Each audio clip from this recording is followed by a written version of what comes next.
5,000 of my men are out there in the freezing mud. 3,000 of them are bloodied and cleaved. 2,000 will never leave this place. I will not believe that they fought and died for nothing. And what would you believe, They Maximus? fought for you. And for Rome. What is Rome, Maximus? I've seen much of the rest of the world. It is brutal and cruel and dark. Rome is the light. Yet you have never been there. You have not seen what it has become. I am dying, Maximus. When a man sees his end, he wants to know there was some purpose to his life. How will the world speak my name in years to come? Will I be known as the philosopher, the warrior, the tyrant? Or will I be the emperor who gave Rome back her true self? There was once a dream that was Rome. You could only whisper it. Anything more than a whisper, and it would vanish. It was so fragile. And I fear that it will not survive the winter. Welcome back to the Pinedo Brothers Podcast. I'm JP, and today Army Man has returned. I'm Peter. It's good to be back. It's good to be with you again on the Pinedo Brothers Podcast. There is actually another brother. They say brothers, there's not just one. Yep, there are actually three Pinedo Brothers, and you guys will be probably hearing from the third one very soon, because Peter and I are working on an exciting project with him. It's a sort of crypto-based film project.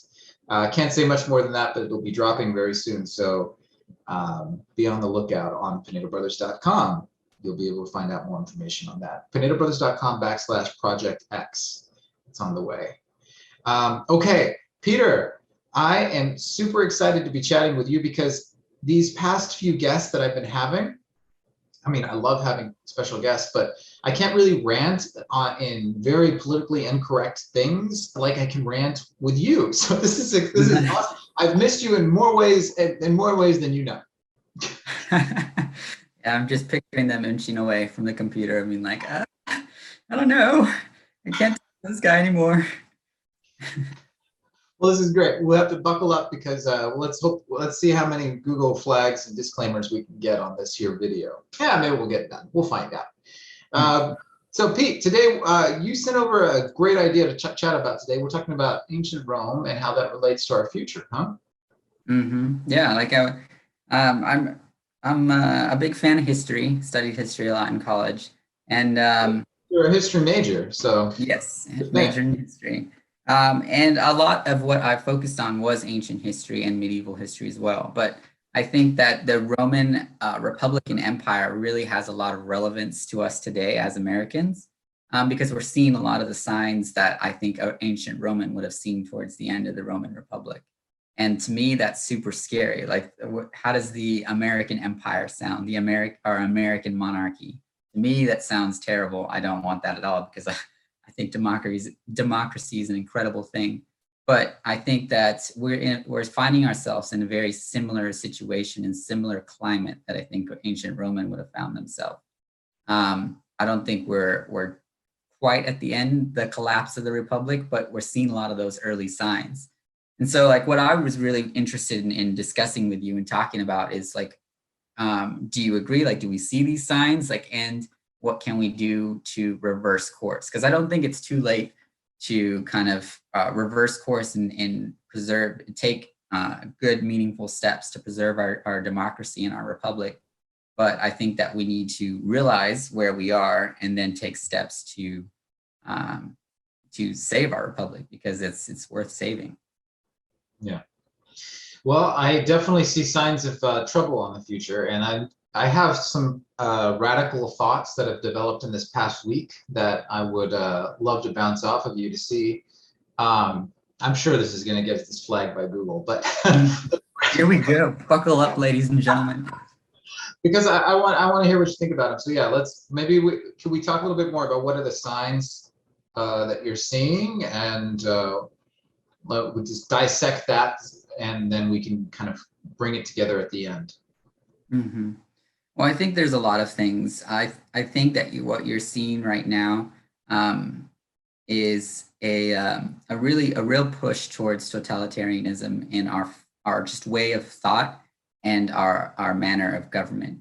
I think obviously we have two main sides in this political debate, people on the right and people on the left. And I think regardless of where we find ourselves in that spectrum, I've noticed a trend where both sides are really kind of okay with taking totalitarianist-esque steps towards accomplishing their goals, which, it's understandable. And I think there is you can debate possibly that human nature kind of tends towards totalitarianism and tends towards things like monarchies.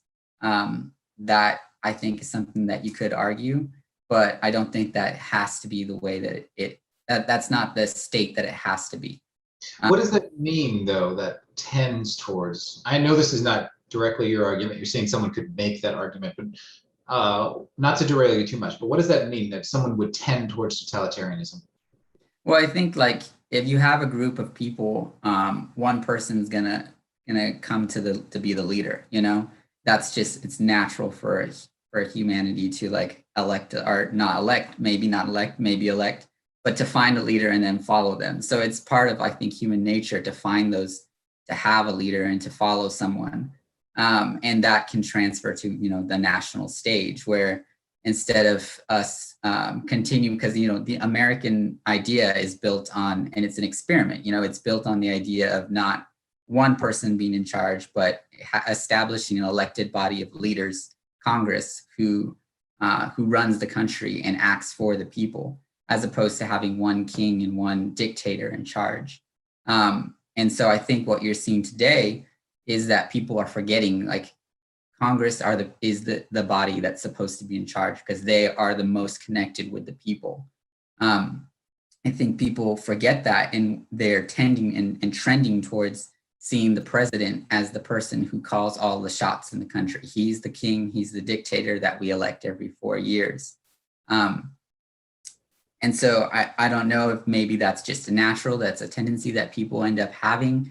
Or I think really what I'm gonna be arguing here more is that it's kind of a problem of education. People don't understand. They think that, the president is an elected dictator and he is the one that democracy, it just means us choosing our dictator, which is not what democracy is. As far as like that tendency towards it, I don't know if I agree exactly, but I see the argument, because it's true. Like, normally the strongest person will rise to the top, and he or she will take charge. It's just something that you kind of see a lot in societies. Mm-hmm. I could see. I see what you're saying, but if you were making that argument, what I would point out is that there's a difference between recognizing that Joe Smith down the street is really good at chopping down trees. He chops down trees way better than I chop down trees. So I'm going to let him be in charge of chopping down all the trees in the block because he does it better than everyone. I pay him for that. That's how Joe Smith. I think that's a more meritocracy than a totalitarianism sort of idea, where the example you made is, well, there's these people that are really good at governing. There's these people that are really good at leading. These very meritorious, very well endowed with virtue and capabilities. These people are very capable, and thus we elect them to lead, or we cede some of our autonomous nature, self-determining nature. But that doesn't mean that we give them everything. I don't think that there's necessarily a human trait to give over all control of every aspect of our lives like a totalitarian sort of dictatorship would entail. 1984 is what I think of, George Orwell's book. I don't think that would be a trait that humans tend to, and I think to conflate the two between having, okay, Joe's really good at X, I'm going to let Joe do X, versus Joe's really good at X, I'm going to let Joe do everything for my life. I'm not sure we have a human tendency for that. Mm-hmm. Yeah, but that's a good thing. Yeah. Anyway, Not to get you too big into the weeds, I think we have a lot to get through. Why don't we jump through it? Yeah. Yeah. So, I mean, I think a big thing, like what I mentioned, is that education plays a really crucial role. And I think obviously a big part of education, which we oftentimes forget today, is art. Art plays a huge role in forming the minds of children and of adults as well. And so I think art has the ability and the power to promote democracy and to promote a democratic way of thinking and a freedom-oriented train of thought, which I think that today we really suffer from our education system not promoting, not allowing art to empower that kind of free way of thought. Our art today is oftentimes really not very good. And I don't think, from my understanding, I don't think we even really, it's really de-emphasized in public education, in most educations, actually. I think we were lucky and we got to have a good bit of art involved in our education. And so I think that really had a big effect on us, and it allowed us to think in ways that you don't see people often thinking. So obviously art, it plays an enormous role in culture, and it's not just a thing for enjoyment. It also does have a very real effect on world matters, on politics and things like that. Absolutely. Art influences your imagination. If you if you encounter something that is truly beautiful, that is truly impactful, it changes how you think and perceive and are able to actually even imagine the world around you, your own world itself. So if everyone is influenced by either a lack of art or inferior art, maybe more propaganda, then yes, their imaginations will be limited. Our imaginations will be limited by the fact that we've not experienced that which allows us to transcend beyond the limits of the very limited, by definition, propaganda piece. So yes, 100% art influences us. What are some examples, though, that you can see in more ancient Rome, and how that was an example of a democracy, or a republic, sorry? Yeah, well, one of the things that was so great about the Romans, and especially the Roman Republic, is that they allowed, they weren't closed-minded. They were very open-minded, and they allowed the ideas of other peoples and other nations to influence their way of thought. And so my first thought is the Parthenon, the Greek Parthenon. And obviously, I think anyone who knows stuff about the Romans knows that they were very influenced by the Greeks, and the Greeks, and what, for good reasons, because the Greeks really advanced education, they advanced science, and they advanced a whole lot of things that weren't really part of the ancient world. Although actually I should say, let me clarify, it was part of the ancient world. There was science and there was education, but the key difference for the Greeks and then for the Romans was that it was education, and the study of those things were reserved exclusively for the monarchs, for the family, for their their immediate circle. For the Greeks and the Romans, all of a sudden, education and the ability to participate in a bigger way in public life was opened to your average citizens. Now, I'm not going to say that the Greeks and the Romans had, their normal citizen was that educated and knew a lot of things.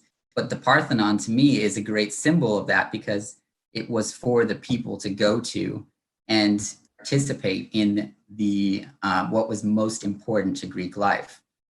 It was up on top of a hill in the Greek city-state, and the people were able to go, and they went oftentimes up to the Parthenon to participate in the festivals and the different religious rites and different traditions that the Greek people had. And so to me, this is a great symbol of the beginning of democracy. The people having a more of a say and being able to not just observe from a distance what the kings and the dictators are doing, but actually be able to participate in some kind of way. So to me, I mean, it's a beautiful thing.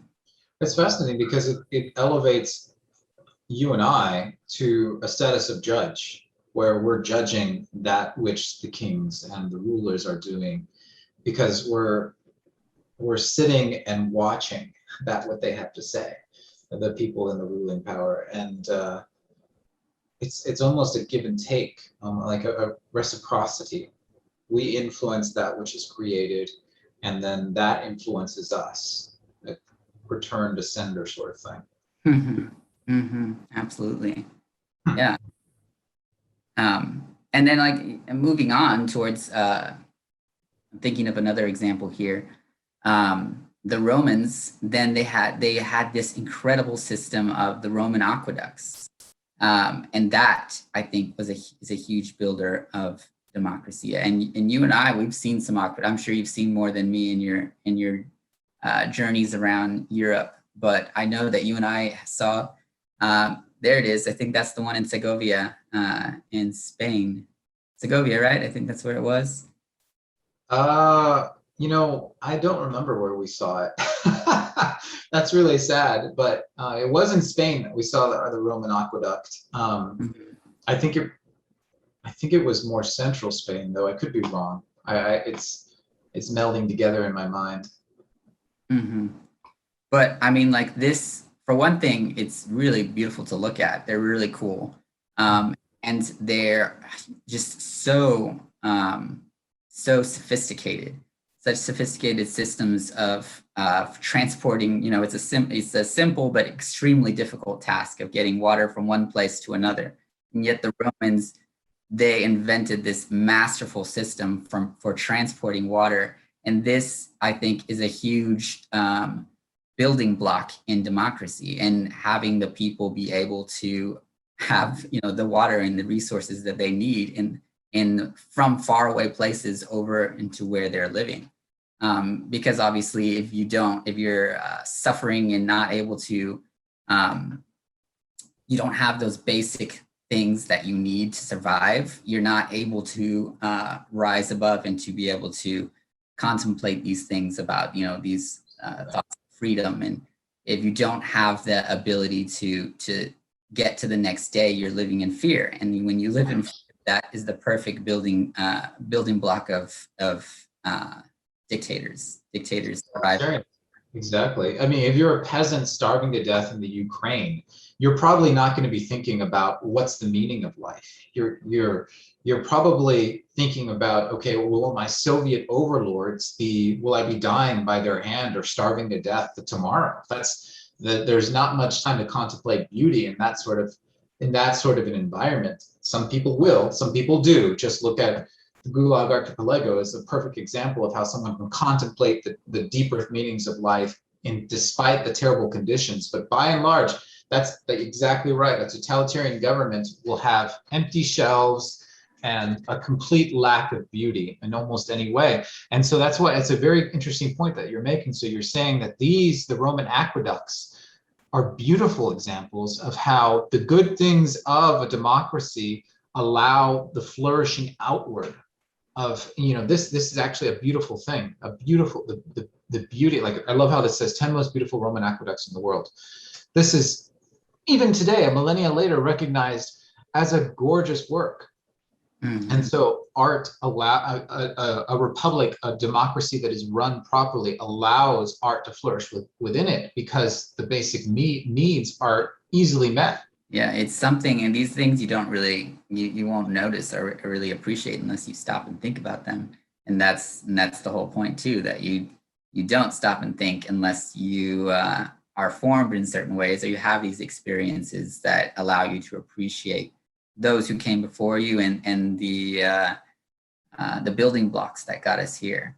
And so it's a really, to me, it's a scary thing that we're kind of closing off our minds to the people who have come before us, and also of not just the ancient Romans, but also closing off our minds to our own founding fathers, condemning our own beginnings, like condemning. I know I was recently, I saw a poster that was condemning, it was on Columbus Day, and it was like condemning him for war crimes and a bunch of different things. And I think it's it's such a closed-minded way of existing that we really, really need to shake ourselves out of, because it's obviously Christopher Columbus was not a perfect person, because none of us are perfect. And every person is, in some way the product of their own times. But this condemnatory way of just looking at everyone in the past, I think, is what causes us to then turn and look at everyone around us and condemn them too. So I think that you see what the kind of connection that I'm making there, where like when you are raised in an education system that teaches you to condemn everyone who came before you, then it's the logical next step to turn around and then look at the people around you and condemn them, which then leads to things like civil war and great divides that we really we don't want to have. Yeah, and everyone that's condemning Columbus right now, I'll listen to you if you could just do one thing first, and that's get onto a leaky boat with about 200 people that will slit your throat at a moment's notice and sail through uncharted territories for thousands of miles that you have no idea where you're going, but just a compass and a sail, and then somehow discover a brand new lands that your culture had no idea was even there, and bring that knowledge back to your the society that you came from. Once you do something like that, maybe you can say that Columbus should be canceled, because other than that, I don't have any respect for what you're saying. Here's another thing that maybe you should do if you want to cancel Columbus. Also, jump forward about 500 years into the future and see if all the things that you think and believe and all the actions that you've done actually hold up 500 years later, because there might be a few surprises that you are going to experience 500 years from now about what you think and what you do. So check that first before you start canceling someone like Columbus, please. And then maybe we can listen to you. I agree. I think it's like I'm saying, like a closed-minded way of looking. Like people are three-dimensional, right? And if you condemn Columbus for, and it's just really, it's so strange because people don't have an understanding of history, I think, and that's really what it is. Because there are, I guess, accounts of Columbus, brutalizing Native Americans, but you have to, like a historian, what a historian would be like is like, all right, are those credible sources? Where are you getting this information from? And people, I guarantee that the person who put up that poster has no idea where that information came from. No, absolutely not. The people who are canceling Columbus, like I know they don't have the sources. Like, tell me where your sources are. And then you'll say the source, and I'll tell you, that's probably not a very reliable source, because from my understanding, the sources, a lot of them are written by like any primary sources that really say a lot about Columbus brutalizing Native Americans are actually written by his political rivals.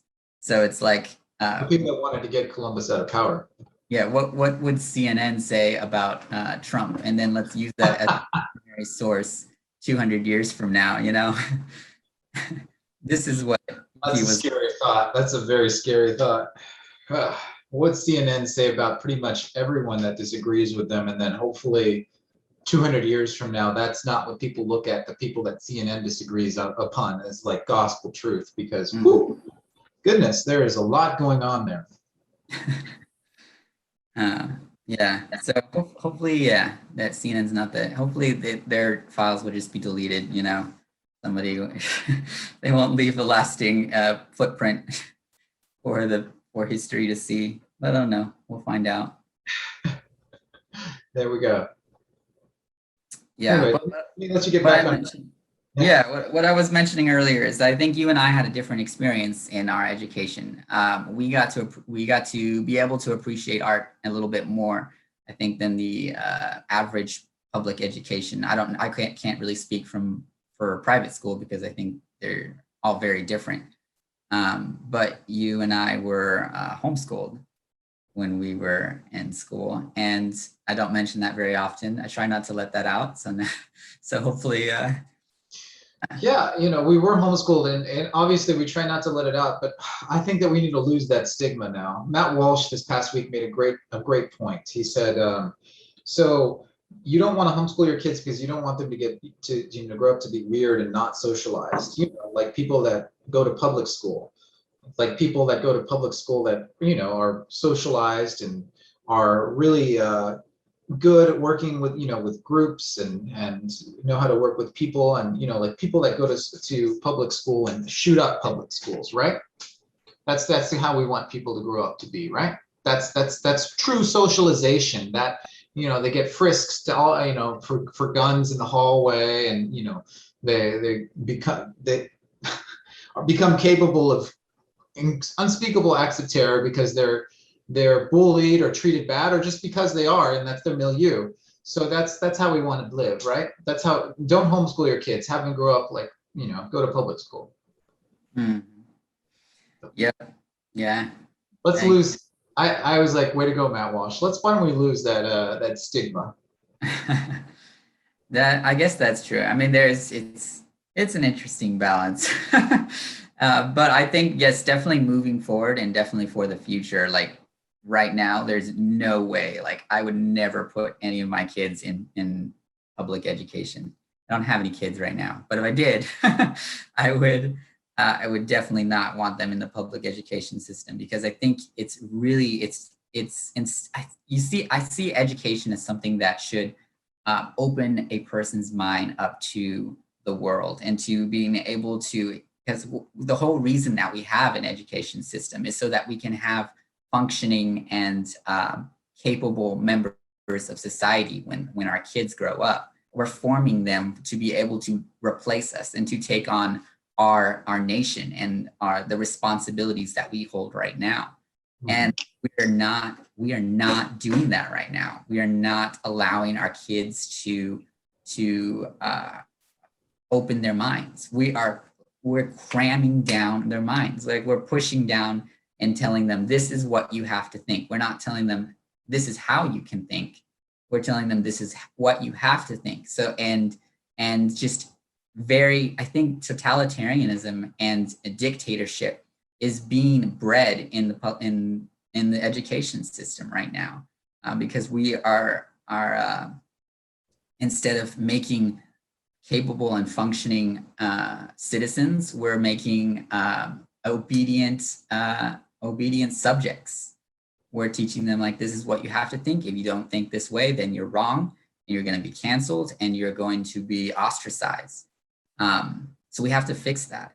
I think that's what we don't have a lot of time left, but I want to like get a little bit into that. Like, what are our ideas to fix that? What do you think? Fixing education.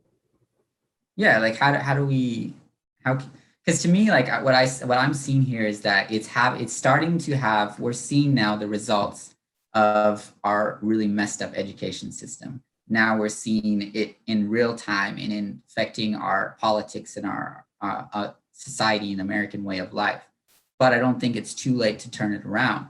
And I think that if we take this time right now to focus on reorienting our education and investing in the next generation, and then we can save our republic, and we can avoid going the way of the Roman Empire. Because the Roman Empire, it got to the point where the people needed Caesar to take over, because there was so much corruption, there was so much civil war, there was so much fighting, and nobody knew what, people were fearful for what would happen next.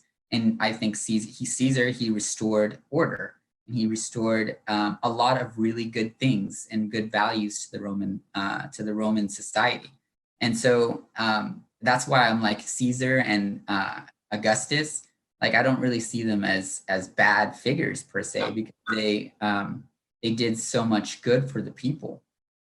Yet I don't want an American Caesar. I don't want an American Augustus. I don't want us to get to that point, because that is, once you get there, it's irreversible. You can't go back to a democratic way, because they saved, in many ways, they saved Roman society. And once you have a savior for your society, you're past the point of no return.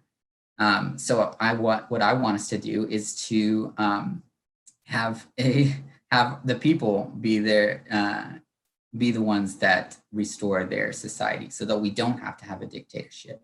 Because I think I guess what it comes down to is that I don't want to kneel before a king. I kneel before God, and I have we have our Catholic faith, which is a wonderful and beautiful thing, but I don't want a king here in the United States. Yeah, we'll know that the American experiment has failed once that happens, even if it's a good king. It's the American experiment is over. And I am very, very proud to be a part of this great American experiment. So yes, absolutely. I agree with you. I don't want a king. To answer your question about what can we do to fix the education system? Well, let's look at the options. So one is, it's not so far gone that we can just continue to send good teachers I know some great public school teachers that work very hard, to educate the people in the schools that they're teaching, and educate them as good and proper citizens. And so we can continue to try to send these good people into the workforce, into the education system, to teach and to do a good job, to raise good citizens. That would be, suppose it's not so far gone. And hopefully those good people rise up through the ranks and they get positions of leadership and power, because really that's what we're seeing here, is the people in positions of leadership and power are using that to spread ideas which will make docile sheep citizens that follow. The exact same sort of history that you see in 1984, where you only remember enough so that the message of your betters is believed. So you only remember the incidents that happened yesterday, but not the day before, because the day before something happened that contradicted what your betters want you to believe. That's what we're seeing right now is, okay, well, don't remember the fact that Columbus actually did something amazing, which is traveled across an uncharted territory, an uncharted water, and found a brand new land that his culture had no idea was there. Let's forget about that. Just remember this one particular thing that we want you to remember, because that helps us undermine everything that he did. That sort of selective memory is what we're seeing from people that are in power in education right now. That sort of demand that we forget. Now, can we seize power within that? Can these good educators that are convicted to actually teach history, to actually teach art, to open our minds and our imaginations up, can they rise through the ranks? Can they take positions of power and steer the ship around? I don't think so. I mean, I don't want to, I feel like I'm sounding kind of like a downer right now, but I don't think that is going to happen. I think that there are still good teachers. I'm not saying that there's bad education going on right now, but the people that are in power, I don't see how you get them out of power. And I'm not sure that there's enough people that are not out to dominate, like the people in power now, that can rise through the ranks. There just seems to be so much will to dominate within the people in power right now. So I think what is more likely is that parents are going to have to take real responsibility for their children's education. They're going to have to do homeschooling. They're going to have to band together to create their own school. It's going to take a lot of work, but this is not a time to circle the wagons up. I think what our way out of it is parents working together and within their own nuclear family to educate.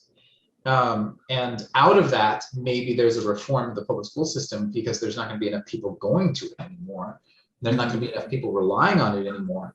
And of course, that's the hardest on the lower income families that need to bring in those two incomes. For that, you're going to need parents that have more means to help those around them that have less. You're going to have to actually have real communities come about. That's what I think is the solution. Mm-hmm. Yeah, no, I totally agree with that. And I say, like, how can we fix our education system? I don't really mean how can we fix our public education system, because as it stands right now, I don't think it's very fixable. I want to be cautious on any, like, making any assertion of saying, like, oh, abolish the public education system, because I don't think I know quite enough to be able to say that. However, I can definitely say that I don't think that public education system is at a state where it's reformable, where I would want to put my kids in there. And so I totally agree. It's you and I, and it's the parents of, the parents who need to take ownership of their kids' education, and to really to not let them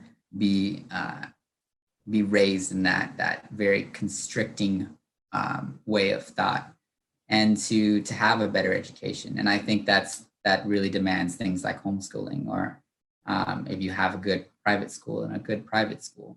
I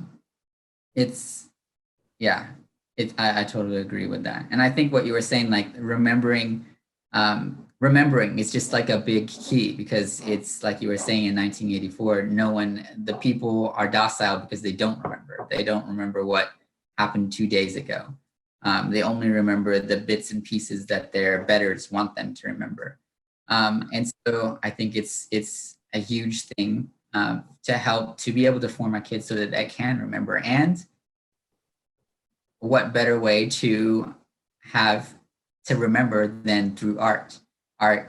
It speaks to the soul. And so I think that you can use art in so many ways to form the mind of your children, of anyone really, to be able to remember what has come before them and what has happened. And we're forgetting that Columbus did a quite incredible thing. And I think the most incredible thing that he did was that he brought Western culture to the Americas. And then the Americas have turned into, the world power now of today. And that is not possible without Columbus. I mean, obviously there's no United States of America without Columbus. We have the District of Columbia named after Columbus, because he had such a huge impact on the world that we live in today, and in such a good way. I think if you had an alternate history where Columbus never found the Americas, like, I don't know what would be seen today. And like, people think of Native American culture as like this utopian society, and it really wasn't. It had the Caribbean Sea is named after the Caribs, who were literally cannibals, and would go from island to island, terrorizing the different tribes and literally killing and eating them. So it wasn't a utopian society. It was a savage society. And I'm sure there was beauty in different parts of it. And as there's many beauty in other cultures that you can see. But I do think that Western society is a just incredible culture that is built on on centuries and thousands of years, actually, of continual improvement and continual steps forward to really valuing the human person. And I think that you look at the Greek society was pretty messed up in a lot of ways, but it did like little things like that, like the Parthenon, what we were mentioning earlier. It opened certain ideas and ways of life to people that wasn't opened up to them before. And then I think the Romans took that and they improved that like 1,000-fold. They made it so much better. And then they spread that Roman way of life across the Mediterranean world, and even over to the reaches of Germany and of the Britannia. And so it's you see these thousands of years of progression that Western society has brought about, and then Columbus brings that to the Americas, and and now we get to benefit from that today. So I think that we have such, I know you and I have discussed it in the past podcast, the heritage of the West is such a beautiful and freeing thing. And we're not teaching our kids that today. And we have to just realize that. And I think we have even us, I think obviously you and I are more conservative, and we have, I think, in the conservative movement, this idea of this tendency of like pointing fingers. I mean, like, oh, they're constantly they're the problem. Like we can also take ownership in part of the problem. We can say like, hey, yes, we have all these problems and things that we're not able to control, but we can control what we teach our kids. We can control what we can control. I mean, it comes down to that. You can take ownership of your own life, like how Jordan Peterson is always saying. And so that's what it comes down to, remembering what has come before you and what has brought you to where you are, and then taking steps to continue to build on that and to not fall in this, what I would hate to have, an American dictatorship. Sounds like a perfect place to pause. I know that we have a lot more that we could say on the subject, but we're running out of time, unfortunately. I feel like this is so sad because I don't know the next time we're going to be able to sit down for the podcast again, hopefully soon. But on the note that we don't know, I did have a comment that from our YouTube audience that I wanted to bounce off you. Do you have still a couple of minutes so we can go through a couple comments? I got a few minutes, yeah. Okay. In time. Great. So Mia H says, "Wow, huge fan. Please have Peter drop his skincare routine. We need deets." Oh, okay. Skincare routine. Well, I wash my face every once in a while. I was just recently in the field and didn't take a shower for like 2 weeks. So that was. Okay, there you go. Ladies and gentlemen, according to Peter, just don't wash your face for 2 weeks. That'll help. Yeah, just eat your green vegetables. Great. Okay. Now you all know. One more. I'm sorry. Did you have another bit of advice to give? No, that's, just, I don't know what I do. Okay. One more question. So, all right, it's just one more comment from H. Tran. This is during the pandemic. So it's about a box office report. We're talking about Shang-Chi not being a very successful film. So this is during the pandemic, so it's expected the number won't be as good as a movie pre-COVID. That's true. You can expect that. However, that's the point that I'm making exactly, is that movies now need to be different because this is the post-COVID world. And if you are going to be making a movie like Shang-Chi, spending that much money and in that way, you still need to be successful in some way, or you're not successful. It's like you still need to make money. This is the world that we're in now. So people like Disney are trying to figure out how they can make money. And I'm pointing out, as much as you want to spin it, they're not making money off Shang-Chi. So I apologize to you all that want to say that, oh, it's such a successful film, but that's the point. It's not. It's not pre-COVID. Okay. I know we're running out of time, so we'll have to end it there without going any further. But Peter, thank you very much for talking about Rome and how we're headed. I think I look at this as a little bit of look out, guys. There's some trouble here. We need to be ready and working. It's not time to surrender the field. It's time to go out and fight. Mm-hmm. It's the thing. You have to realize there's a fight going on. That's one of the first steps. be aware, like these are the dangers that we're facing today. And it's not all gloom and doom. There are steps that you can take to participate in the fight and I think to win. But you have to realize that these are signs that we are seeing and they're not good. So it's time to take action. Absolutely. All right. Well, Pete, I hope we talk again soon. Yes, absolutely. Thank you for having us this time to sit down and talk. It's been a long while. Hopefully, we'll definitely be able to do it soon. Yeah, sounds good. All right, everyone. Thanks so much for joining us. If you enjoyed this podcast, why don't you give us a little comment? Ask us a question. I'd like to address, even if you didn't like the podcast, tell me what you didn't like, what you disagreed with, because that would be very interesting to hear, and we can definitely debate it on the air, and we can talk about maybe different points of view. I look forward to that. All right. So Pete, thanks again. God bless you. Stay safe. And all of you, we'll see you all next time. Pinedo Brothers! Thanks for joining. Thank you for listening to this episode of the Pinedo Brothers Podcast, an artist podcast for Catholics. We hope you enjoyed it, and if so, please consider subscribing, and commenting below. That really helps. This episode was edited and recorded by me, JP. Makeup was done by no one, if you couldn't tell. The Pinedo Brothers are Catholic filmmaking brothers working to revitalize the world of Catholic art through film. For more information on us, check us out at pinedobrothers.com. Thanks again.